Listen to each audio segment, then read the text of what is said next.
Hi guys, and welcome to a very special edition of the Result Show. Good evening, David. And of course, these days I have to use our high-class technology. This is, as you guys have seen it before, a lot of you guys have asked about this, and it is, yes, it is an inflatable one, but it's the only one with an official voice changer. David, would you care to demonstrate? Ladies and gentlemen, welcome to the Result Show. Oh, And we are joined by two unsuspecting members from the other side of the world who are joining us our evening, their morning. We have Kallum and Conor. Guys, good morning, your time. Good morning. Good morning, great to be here. from Coaching Connekt.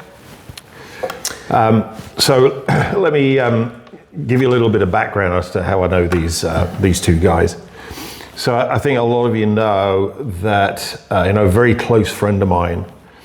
Originally, he was my original trainer, then became a mentor, and then became a very, very close friend of mine. Was the late Dr.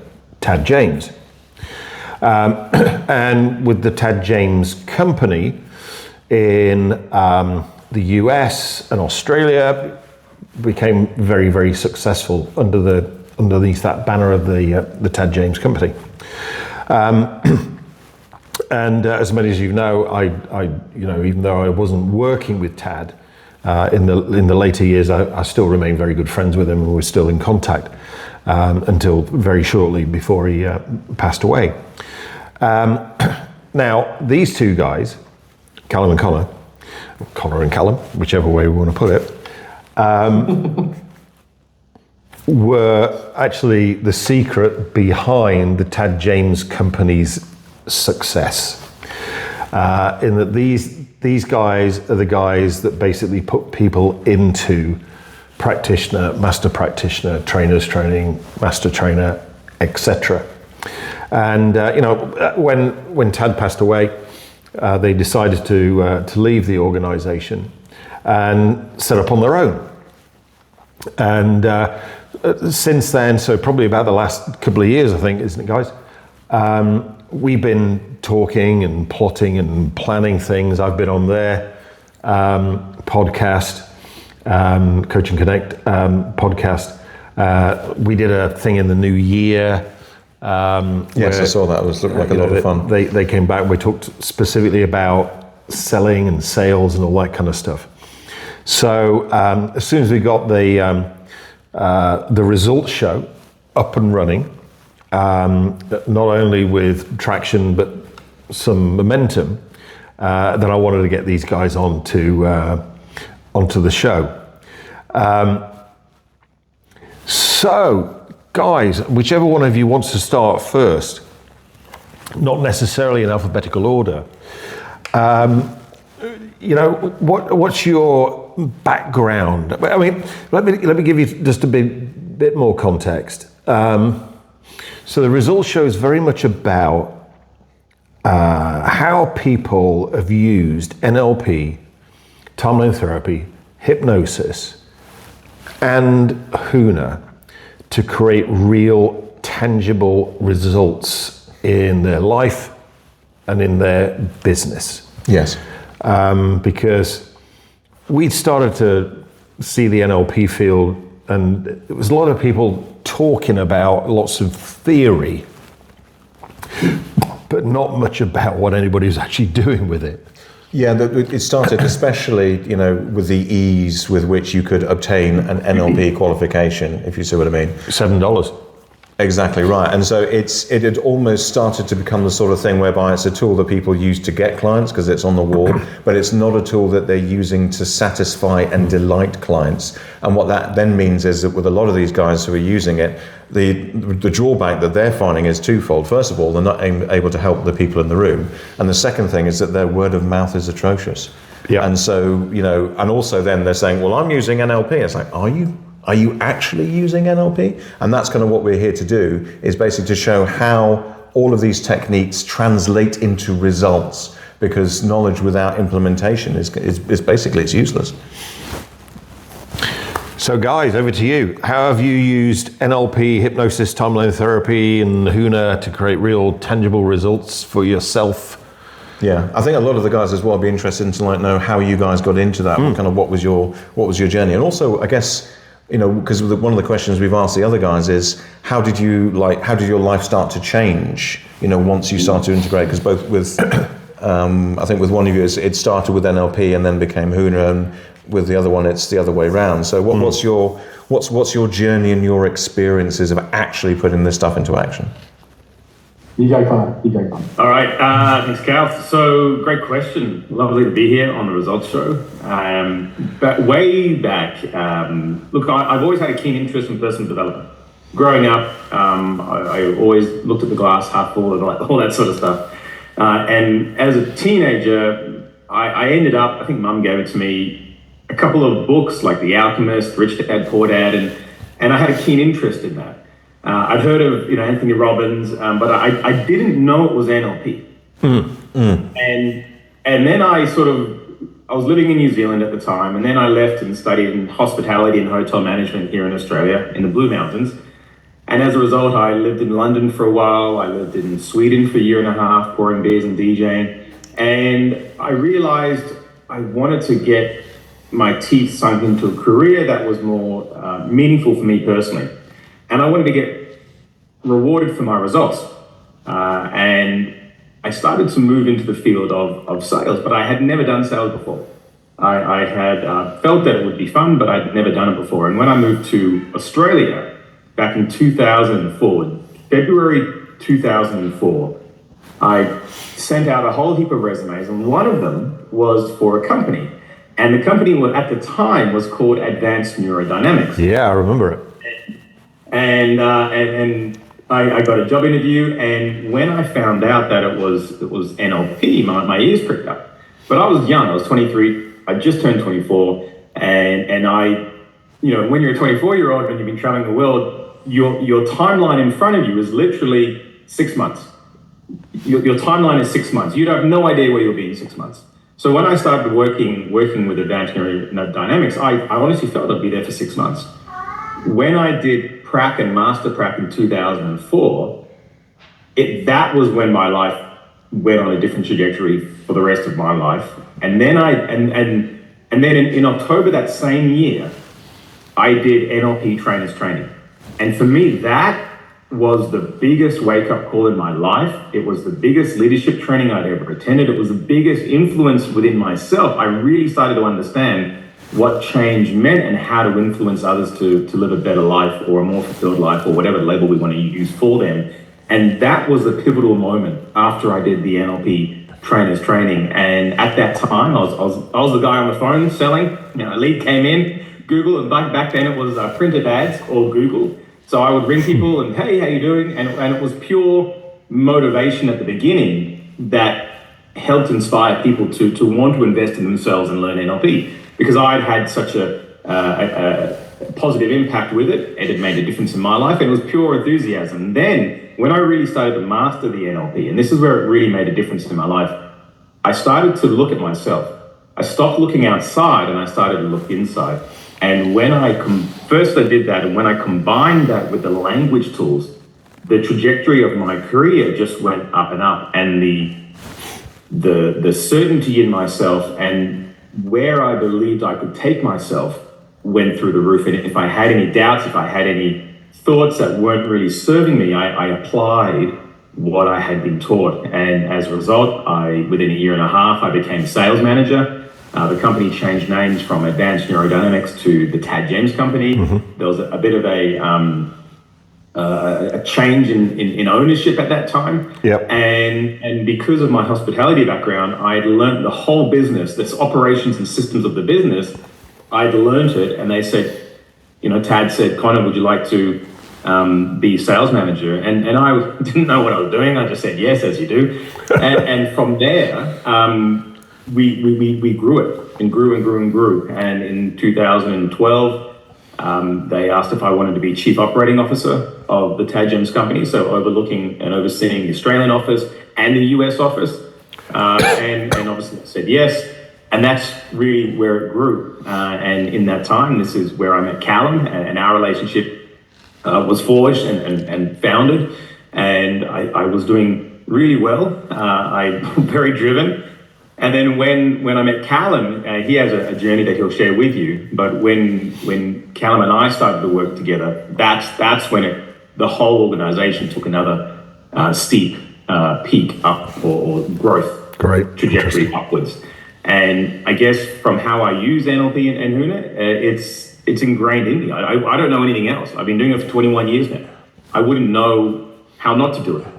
So I think to get specific, it's more of a methodology that you just apply. And when you apply it to yourself, first and foremost, your results far exceed where they would have been. Secondly, you then unconsciously help other people change the trajectory of their lives.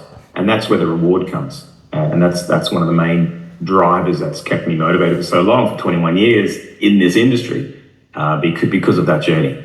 So I think that in a nutshell, that's how it was.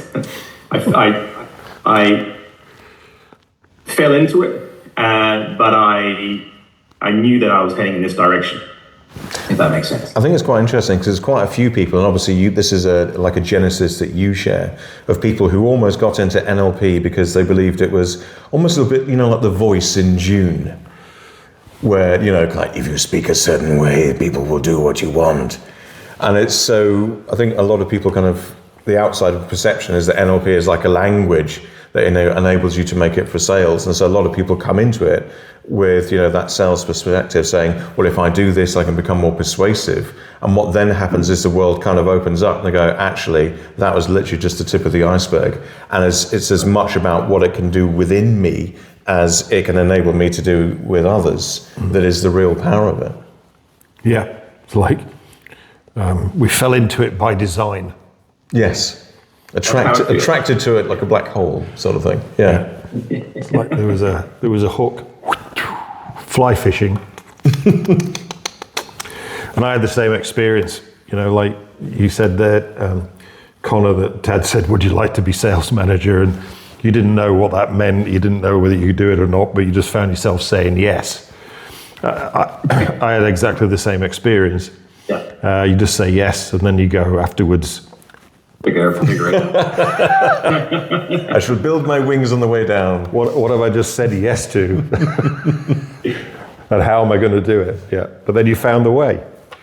So many firsts, absolutely. At such an age where I was very green behind the ears, and I had the privilege of working with Tad. So that there was some very, very solid mentoring that took place. Yeah, absolutely.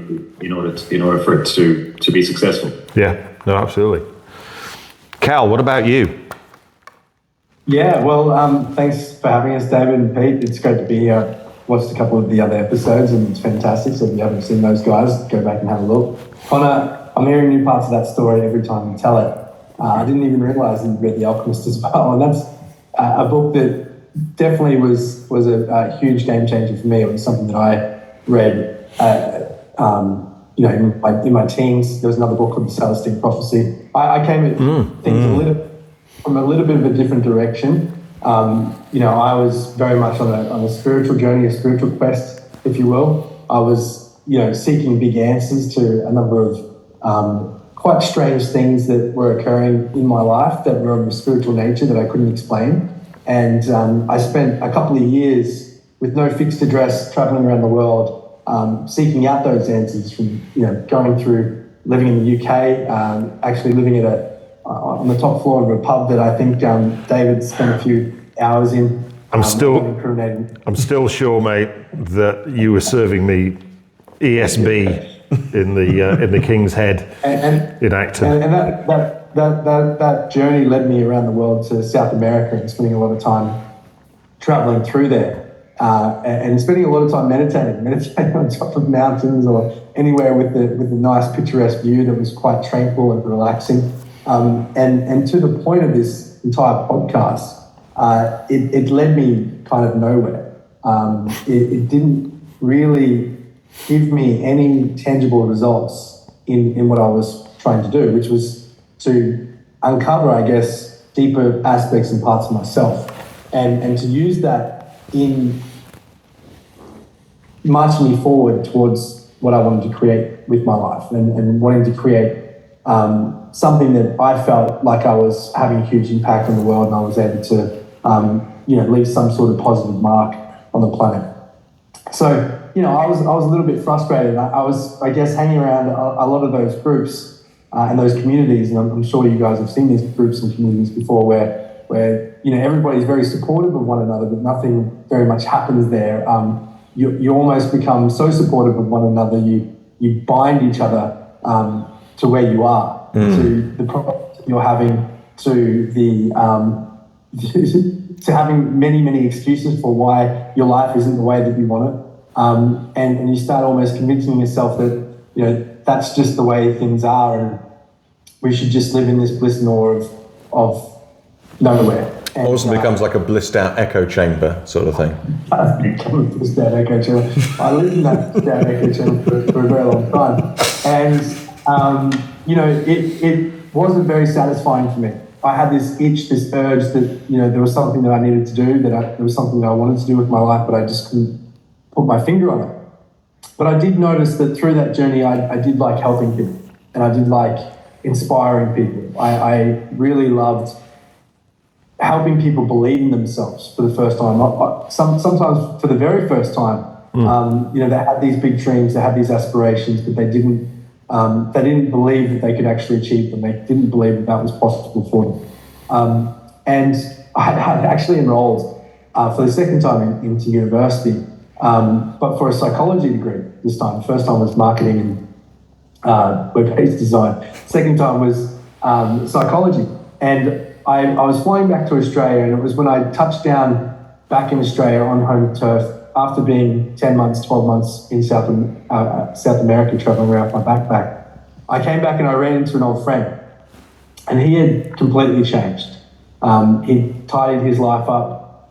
He was able to hold down a job for the very first time in his life.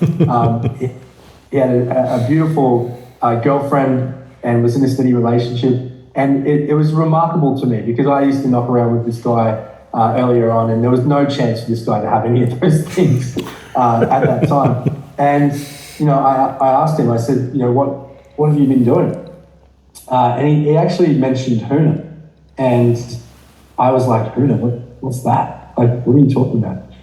He said, well, it's right up your alley. It's it's an ancient spiritual tradition that was born out of Hawaii. And I was like, I've kind of just been doing a lot of that. I'm not sure that this is for me. I'm trying to figure out how I can get more tangible results and figure out, how I can do something that get not just tangible results, but I can do it with volition. I can do a practice or something that I can do for volition where I can be very specific about the things that I'm creating. And you have to do her. This is exactly what you need to do. Now, I actually called the DJing company. I didn't speak to Conor on that phone call, but I did speak to a lovely English woman called Rosemary. And, Irish. Sorry, she's Irish. Her last name's English. Just in case she's watching. Rosemary English, who is Irish. And she started the conversation with me. I said, look, this is the training I want to do. I want to do Huna, and I know it's slightly different in your school, David, but they told me that if I wanted to do that training, I needed to do prac and master prac first. Oh, right, okay. And I said, no, I don't think you understand. I don't think you heard me. I just want to do this Huna training. And they said, no, you've got to do prac and master practitioner first. Now, I didn't understand the reasoning behind that at the time, and I do now. And what it taught me was that there were a number of techniques, a number of fundamental understandings and even ways of thinking that I had to establish first before I could really step into that depth of knowledge within the spiritual realm.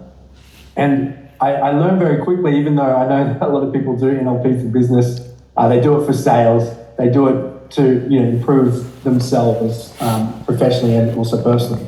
I learned very quickly that prac and master prac were almost like the Hogwarts School of Wizardry.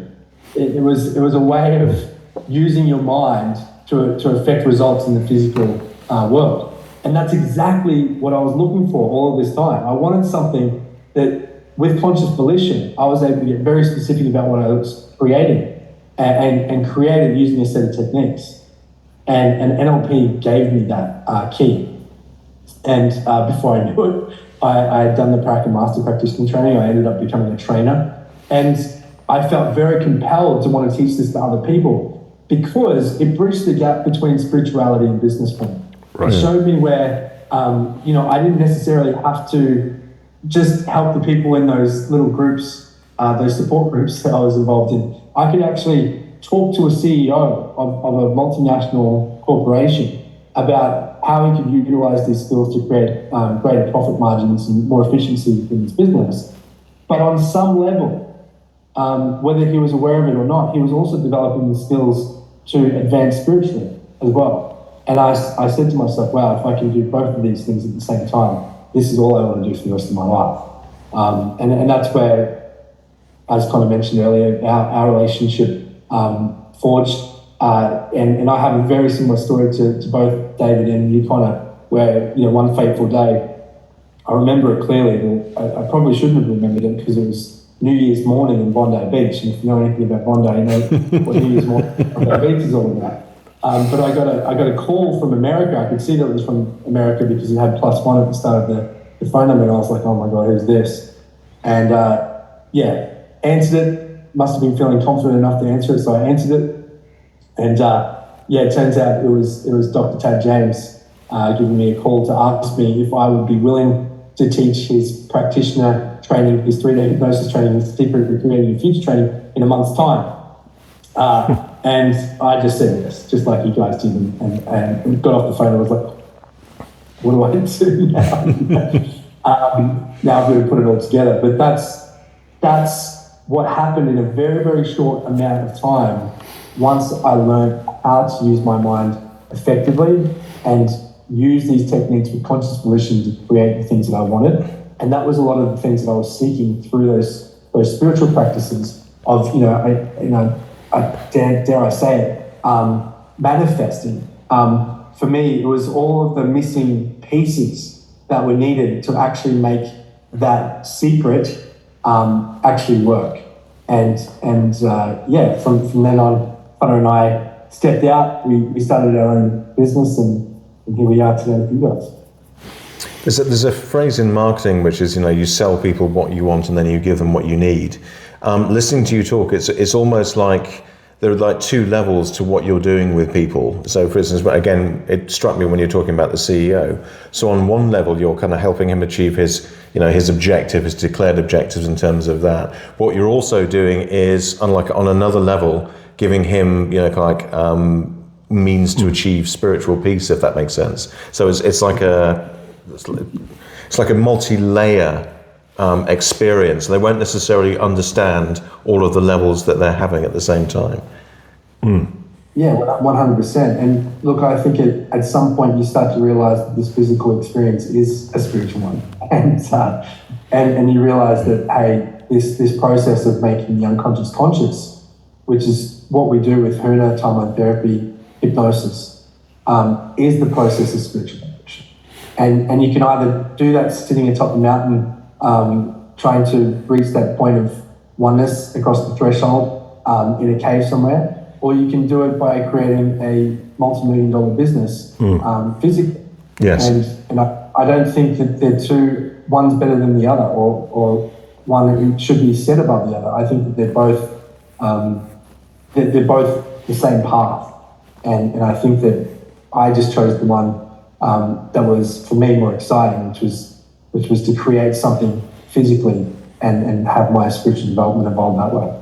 There's a lovely quote from Alan Watts, which I think he said, there's no enlightenment on the top of a mountain except that which you take there yourself. Yeah, well, I agree. I love Alan Watts. He's fantastic. He's an exquisite linguist as well. And look, I think the spoken word is what breathes life and creativity into this world. And if you can learn how to master that and your conscious mind at the same time, you've got a device at your disposal that can create a remarkable life for yourself. And I think that's the pursuit worth going after. Cal, That's the first time you told me that. I've heard that story, actually. I can't believe that Tad gave you a month's notice. I mean, he gave me 24 hours notice. Fucker. And then, you know, what you're talking about there, really, from a Huna perspective, is what you were doing originally was the lesson of life, which is to raise the physical to the spiritual. Whereas then, when you started working with Tad, you started doing what we'd call the lesson of mastery, which is to bring the spiritual down into the physical, which, you know, we've talked about this before in our, you know, our sales master classes, as far as, like, you know, making a lot of money in business, as another one of my mentors, Stuart Wilde, used to say, is a hands-on spiritual experience. As in, how do you bring this 100%. infinite? That's something I've heard you talk about before on our podcast, and it was another light bulb moment for me, and it was, you know, something that advanced the idea that I heard from Dion Fortune, which is that the descent into matter must be complete before the ascent in the spirit can occur. Yes. And, you know, it might have been Danny Gray or one of those guys said something very similar as well. And that, to me, was fascinating, because I had spent all of my time trying to shortcut back to spirit. And there's a name for this, some sort of like spiritual bypass or something like that. I've seen it used later after I realized that I was doing it. But it's this avoidance of the physical and doing physical things that I think people fall in the trap of when they're in these spiritual pursuits, that actually prevents them from advancing to what they're actually seeking. So that for me was like, wow. So, and I think it was something that Tad said, maybe it was something that Conor said to me, where, you know, the car salesman that you see on a secondhand car salesman lot could be more spiritually advanced than, say, the person you're seeing, you know, eating, you know, berries in a smoothie and going to yoga on a Sunday morning in Bondi.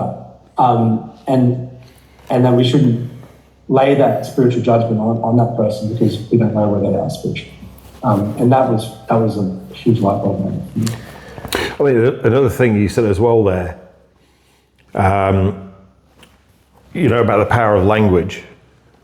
It was one of the things that John Kahimi Kawa, which was another one of my Huna mentors, used to say, was in the word there is death, and in the word there is life.